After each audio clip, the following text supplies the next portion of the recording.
The Mercedes-Benz S-Class, a timeless luxury sedan that is a true embodiment of the brand's philosophy, the best or nothing. For decades, the S-Class has carried forward innovation in the automotive industry while maintaining its heritage and prestige. However, a new era has arrived, and as Mercedes-Benz says, the future is electric, which, yeah, we all know that by now. To welcome that future, Mercedes-Benz has launched the EQ brand, which is kicking things off with a fully electric flagship luxury sedan, and apparently, it's supposed to be the S-Class of EVs. So, is this electric luxury sedan the best, or is it nothing? Let's find out. Well, for starters, while the outside of the S-Class is timeless, the outside of this is a bit hard to look at, and I'll explain why in a few minutes. My name is Omar, and this is the Mercedes EQS.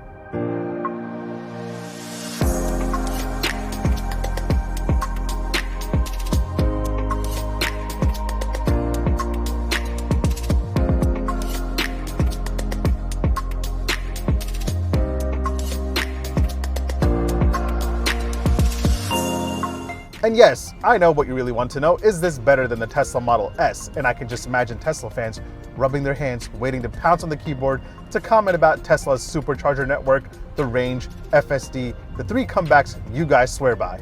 And to give you a little satisfaction, yes, I think the Model S looks much better than the EQS. But when I first found out that I'd be testing the EQS for a week, I wasn't thinking about the Model S or the Lucid Air. I was thinking about the S-Class. Because if this is the S-Class of electric cars, this should innovate. It should be the pinnacle of luxury in the EV world. That said, let me start off by giving you a tour of the EQS. We'll check out the electric car part of it. We'll take a look at the outside, don't worry, only for a few minutes.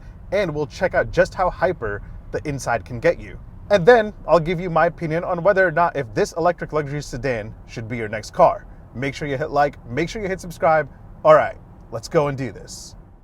All right, so let's kick it off by talking about the power, the performance, the range, and the battery charge times. The EQS 580-4MATIC that I'm testing here gets a dual motor setup, so it is all-wheel drive. You have a combined output of 516 horsepower and 631 pound-feet of torque. Now, if you don't need all-wheel drive, you can go for the EQS 450 Plus that makes 329 horsepower and 417 pound-feet of torque. But if you're somebody that wants more edge and more performance, you're gonna have to wait for the AMG EQS, which makes 649 horsepower and can hit 751 horsepower with the boost function. The AMG gets an officially quoted 0 to 60 time of a very quick 3.4 seconds. The 580-4MATIC that I'm testing here will do 60 in 4.1 seconds. Now, of course, that's not Lucid Air or even Tesla Model S Plaid quick, but not too far off from the dual motor Model S. And the 450 Plus is the slowest of the EQS bunch, doing 60 in 5.9 seconds. As far as drive modes go, you're working with Eco, Comfort, Sport, and Individual, but check this out, the EQS makes a very unique sound when you pop it in and out of Sport mode. That's pretty cool.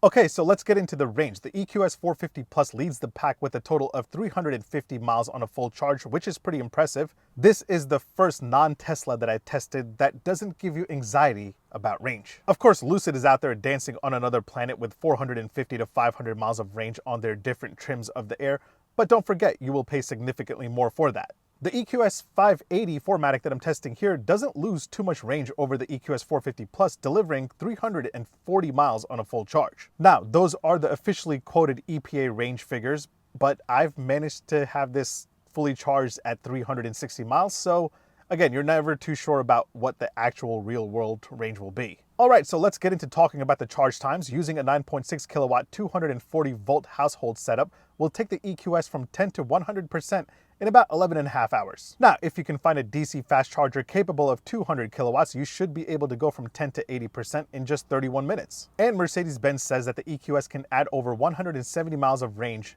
in just 15 minutes when using a 200 kilowatt fast charger. Not to mention, if you buy the EQS, you get complimentary 30-minute sessions at all Electrify America DC fast chargers for the first 2 years. Of course, as long as they're, working.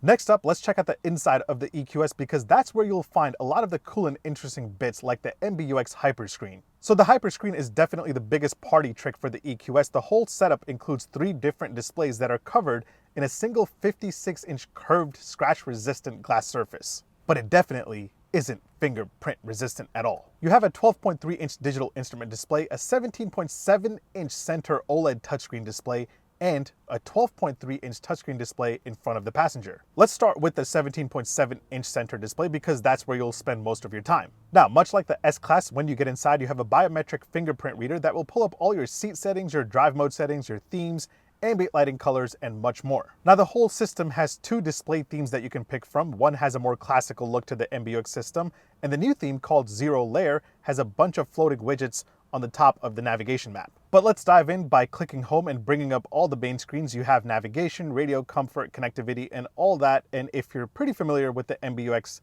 these sections are pretty self-explanatory. By the way, Apple CarPlay looks especially beautiful on this giant screen. Overall, the MBUX infotainment system is outstanding in terms of performance and intuitiveness. No other brand even comes close to this. Now, the EQS has another section called EQ. Here you can dive in and check out info and settings on your charging options. You can find a charging station, but here's the interesting part. Once you select range, it will bring up a section that will tell you which parts of the EQS are stealing energy from your battery charge and how much range you can add if you restrict any of those functions. So here, if I restrict functions of the climate control, that will add 4 miles of range. You can go through and select each one by one, or you can just hit maximize range, and right under that, it will tell me if I select maximize, it will add 6 miles of range. Now, if you have crazy range anxiety and hit this button, the EQS will go through and restrict all of the functionalities, turn off the hyperscreen, and maximize your range. That is very, very cool and something that's very useful. Not many people are aware that you'll most likely never hit the officially quoted range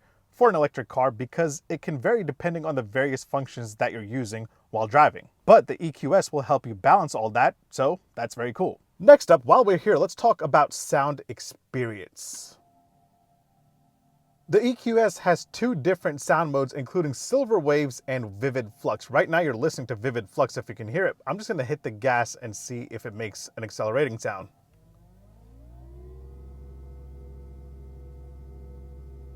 That's interesting. And now let's take a listen to Silver Waves.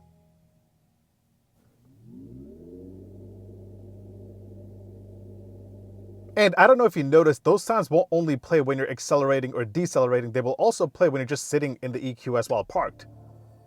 So it's a constant humming of this Vivid Flux sound while you're just sitting in here parked. So I'm just gonna go ahead and turn this off because it's kind of annoying. Now let's talk about the camera game really quick because the EQS comes with a very strong camera game. You have the whole top 360 view, but you also have the 3D surround view, which will let you circle around your EQS. But one of the coolest things that I noticed here is this new camera angle with the map pin drop. If you click this, the EQS will remember your current location and turn on the camera automatically when you're near that location. For example, say you always turn on your camera when you're parking in your driveway. If you just ask the EQS to remember your house as a camera location, you'll no longer have to search for the camera button. It will just turn on automatically. Next up, let's move over to the 12.3-inch display in front of the passenger. You can only use this display if someone is sitting in the passenger seat. Otherwise, you can just have it turned off or you can have it circle through some different backgrounds. I personally like this Mercedes Vision Avatar concept background. But if someone is sitting here, they can activate the screen and become kind of a co-pilot and mess around with the navigation, the comfort settings, the media, and a bunch of other items. Now, if you have a passenger that can't sit still for a road trip, this may be very annoying. However, you can tell them to just play Sudoku or Tetris to keep them busy. And finally, let's check out the 12.3-inch digital instrument display. It's very similar to the ones you see on newer Mercedes-Benz models. It's very sharp, very responsive, and has a bunch of info in there. You have a variety of themes that you can circle through to find your perfect setting, and you also have some EQS-specific screens that will tell you more about your consumption and range. But yeah, in terms of comfort, experience, and vibe, this is an outstanding place to be. Everything is top-notch level Mercedes-Benz quality and fit and finish. You have real leather, a bunch of suede, and natural wood. Being in here is definitely quite an experience. This is definitely 10 times better than the interior of a Tesla Model S. You can't deny that at all. You get heated and cooled front seats as standard on the EQS, which you should at this price. And the overall seat comfort is nothing short of what you would expect from a Mercedes-Benz in this price range. You can adjust the seat in many ways to find the perfect position, or you can actually have the EQS automatically set the position for you based on your height. And once you do find the perfect position, you can save your settings with standard memory seats for both the driver and the passenger. The best part, you also get massaging front seats as standard, which again, you definitely should at this price tag. That said, let's talk about the vibe in here. Mercedes-Benz ambient lighting is one of the best in the industry. They really know how to set the vibe in the interior of a vehicle, and the EQS here does not disappoint. You have a variety of color options to pick from, and it really brings the Mercedes-Benz experience home. Now, the big question is this S-Class level luxury and comfort? Definitely yes, but that's only if you're sitting in the front. Rear legroom in the EQS comes in at 44 inches. I'm about 6 foot tall. That is my seating position. As you can see, I have plenty of room, but the actual seating area where your butt is kind of short. This is supposed to be the S-Class of electric vehicles, but these rear seats don't really match the comfort that you have in the rear seats of an actual S-Class. Now, it's worth mentioning here that the EQS comes in 3 different trims, including Premium, Exclusive, and Pinnacle. The Premium is your entry-level trim, and with that, you're not getting much in the second row in terms of luxury and tech. You don't get second row heated seats as standard. Those are optional on the Premium and Exclusive. If you go for a nicely loaded EQS Pinnacle trim, that's where you'll get heated and ventilated second row seats. And you'll also get a wireless charger in the back with the Pinnacle trim, which is pretty cool actually. But if you really want a little bit of the S-Class feeling in the back, you'll have to throw on the executive rear seat package plus for $1,690. That will add the MBUX rear cabin tablet where you can go in and control things like your rear massaging seats, rapid heating for the second row, and rear seat neck heating. That's pretty nice. But yeah, that's really it. You don't have a full Ottoman footrest setup like you do in the S-Class. To be completely honest, sitting in the back of this isn't any more exciting than sitting in the back of an E-Class. Now, let's check out the cargo capacity. To access the trunk, you just push the Mercedes-Benz logo right here, which is pretty cool and very German of them. Once you get it open, you're working with 22 cubic feet behind the second row and 63 cubic feet with the second row folded. That said, you definitely need this because the EQS doesn't have a frunk, which is one of the many advantages of having an electric car. In fact, you can't even pop the hood on the EQS, it's actually completely sealed off. Reason being, that's where all the Energizing Air Control Plus system lives. It houses all the HEPA air filtration system to keep your interior pure, so you can't access it. Personally, I would much rather have some dirty air and a frunk than have clean air and no frunk, but hey, that's just me. Now at this point, you may be wondering, Omar, how the heck do I add windshield washer fluid to the EQS? Well, you see this little cutout in the design right here? That's not a cover for your charging port. Nope, that's actually the cover for where you add your windshield washer fluid. I've never in my life come across a car where you pour in windshield washer fluid from the outside, but it is here on the EQS. So what do I think about the way the EQS looks? Honestly, I'm not that crazy about it. When I first saw the Vision EQS concept, I was completely blown away and was excited to see it become a reality. And to be honest, while the production version has some elements of the concept, it's missing the sleek lines and the elegant stance. Now, Mercedes-Benz says that this looks the way it does because the EQS is the world's most aerodynamic car with a drag coefficient of 0.2. So I guess you can blame range maximization for it looking like an egg or a half circle. Nonetheless, there are a few unique design elements to point out that I do like. The front features what Mercedes-Benz calls a black panel. You've got this giant Mercedes-Benz star in the middle, and it's surrounded by a bunch of tiny Mercedes-Benz stars, which I definitely think looks cool. And if you look closely, there is a LED light bar that separates the hood, that you can't open, from the black panel grille area. That said, I think the rear profile of the EQS looks pretty sharp, probably my favorite angle of the EQS, but it all kind of falls apart from the front. Engineering-wise, this thing may be quite an achievement, but design-wise, it's just a bit awkward. The S-Class is obviously a much better looking luxury sedan than the EQS. Pricing for the EQS starts at $102,310 for the 450 Plus and $125,900 for the 580 Matic.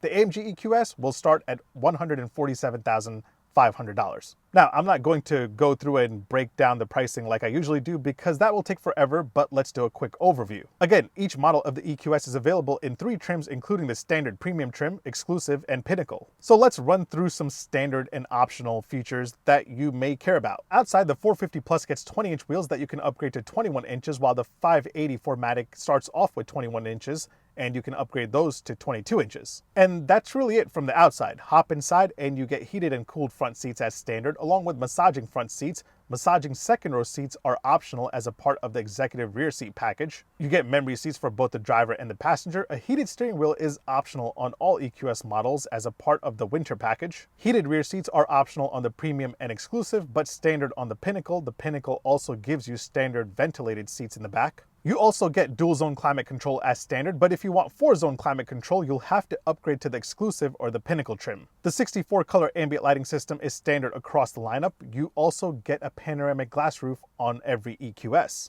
Tech-wise, you get a Hyperscreen setup as standard on the 584 Matic, but it is optional on the 450 Plus. Instead, the 450 Plus gets a 12.3-inch digital gauge cluster and a separate 12.8-inch touchscreen display in the center, much like the setup you have in the new S-Class. All EQS models come standard with wireless Apple CarPlay and wireless Android Auto, as well as navigation. You also get the MBUX augmented video for the navigation as standard. You also get the biometric fingerprint authentication system. Sound system-wise, you're working with a 15-speaker Burmester 3D surround system across all EQS trims. And then really all the safety and driver assist tech that you can imagine is standard across the lineup, including the really cool 3D surround view camera system. You have adaptive cruise control with active lane change and anything and everything you can imagine to keep safe in your EQS, because it has around 350 sensors all around it. But if you want a heads-up display, that's optional on all EQS models and trims. I don't know why. Now, all that said, keep in mind a fully loaded EQS 580 can run you north of $144,000, so yeah,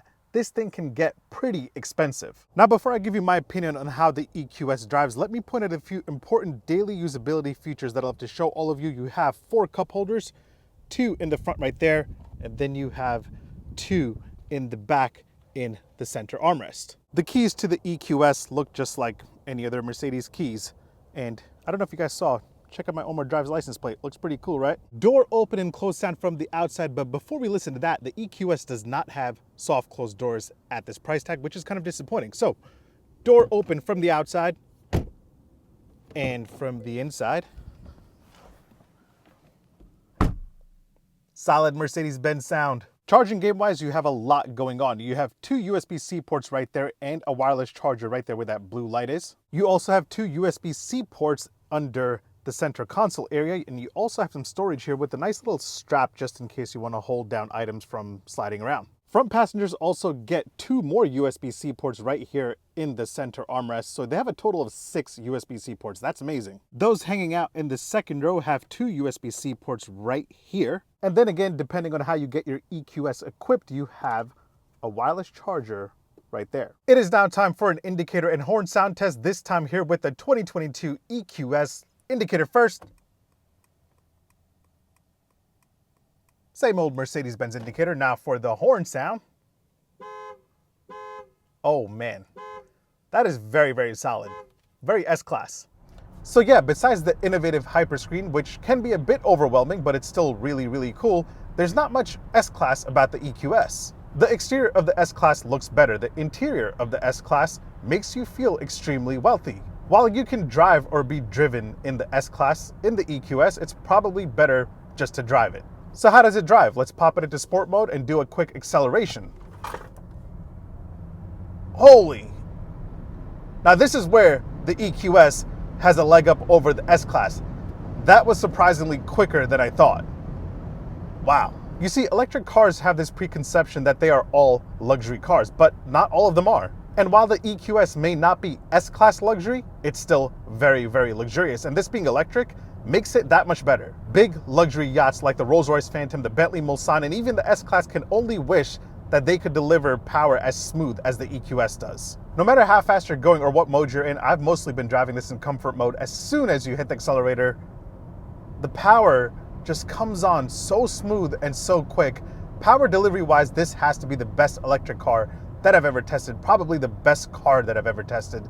It's absolutely perfect considering that this weighs over 5,800 pounds. How about comfort? Well, it's actually pretty comfortable too. It stays pretty planted, and that could be due to this weighing as much as it does. But yeah, as you're turning into bends on the road, it feels pretty good. Although the steering isn't particularly exciting or predictable, to be honest, it barely gives you any feedback even when you have it in sport mode. And I guess that's okay because no one buying this is thinking about track day on the weekend. They aren't thinking about how fast they can turn or if the steering feels heavy. But one of the other reasons that this steering feels as awkward as it does is because the EQS has rear axle steering, meaning the rear wheels will turn 10 degrees, giving this thing an amazing turning radius for its size. Now that may be very useful when you need it in a small parking lot or something, but on everyday roads it interferes with the driving experience a little too much. You really have to get used to maneuvering around the EQS because if you don't, you might curb your wheels, and that would suck.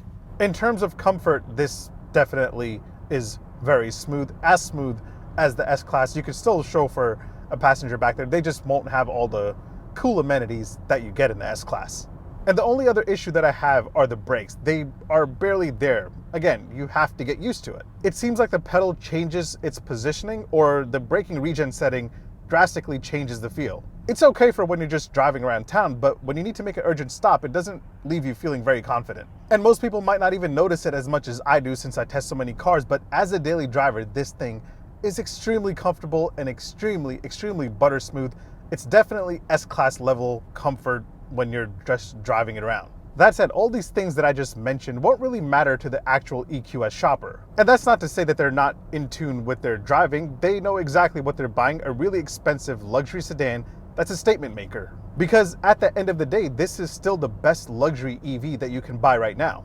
No matter what I say, Tesla fans will argue in the comments about range and Tesla's supercharger network. And yes, it's hard to compete with Tesla when it comes to that. They're gonna win that argument every time. And contrary to popular belief, I really like Tesla. If it wasn't for Tesla, I wouldn't be even driving a luxury Mercedes electric sedan today. But when I really think about it, the EQS, in my opinion, doesn't compete with the Tesla Model S. Because as an electric car that demands over $100,000, the fact is, the EQS is a better overall luxury sedan than the Model S. And before you say, oh yeah, the Plaid can hit 0 to 60 in 1.99 seconds, yes, it can, and that's amazing, but this doesn't compete with the Plaid. Let me just say this, the Tesla Model S is the best EV sedan in terms of range, charging network, and EV tech when you're shopping in the price segment of $100,000 to $130,000, but the EQS is the best overall electric luxury sedan, period. It's just not S-Class luxury. If you're looking for an S-Class, just buy the S-Class because it is still the absolute best and nothing else compares. Either way, thanks for watching. Make sure you hit like, make sure you hit subscribe. Make sure you follow me on Instagram and on TikTok. My handle is @OmarDrives. I'll catch you guys in the next one. Take care. Peace. Whoa. God, I love the power delivery of this thing. The only reason you should buy this over the S-Class is because of the way it delivers power. The marriage of electric and luxury cars is what's really going to make this segment exciting.